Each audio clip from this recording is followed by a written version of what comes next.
I told my depressed brother that all of his problems are his own fault and that's why he's disowned. My younger brother Matt was engaged to his fiancée Emma for the past year. Everyone in our family, including myself, thought they were a perfect match. Emma was very polite, well-educated, had a great family whom we had met a few times, and was head over heels for Matt. Fast forward to 3 months ago, and Emma finds out Matt cheated on her with this other woman, a 17-year-old named Cindy. Despite Matt being 31. Needless to say, the marriage has been called off, and everyone has been beyond angry with Matt. Our parents haven't spoken to Matt since the fallout of what's happened, and even I have only spoken to him twice since then. Our sister has also not spoken with him either. This morning, I received a call from Matt saying that he wanted to reconcile with the family. He mentioned how upset and depressed he's been since making the worst mistake of his life, and how much he regrets his actions. I was listening up until this point, but got annoyed when he started mentioning how also Cindy wants to meet our parents and the rest of us.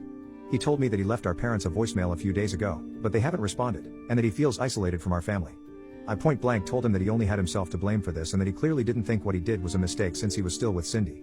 Then I went down and got hammered at a bar with my friends and discussed the ordeal. They convinced me to reach out to my brother and at least hear his side of the story. He is my brother after all, even though what he did is majorly messed up. I thought it over and decided to reach out to my brother. I called him and offered to meet him in person, which did seem to cheer him up quite a bit. However, I made it abundantly clear to him that I have no interest in meeting Cindy. At this point during the call, he said something that confirmed my suspicions on what he thinks of Cindy but was still pretty surprising to hear him say. He told me that he's open to the idea of dumping Cindy if it helps build back his relationship with our parents and sister. When I asked him if he was sure about that, he said that she was small time and that she knew the risks of getting into a relationship with him so her feelings would be on her. So, I ended up meeting with my brother to discuss what's been going on. We live in the same city, so arranging a time and place wasn't too difficult. After some small talk and a bit of catching up, we got straight into talking about what's been on his mind.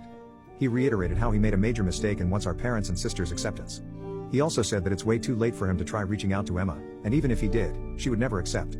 While he admitted responsibility, he also blamed Cindy and pointed out that meeting our parents was mainly her idea.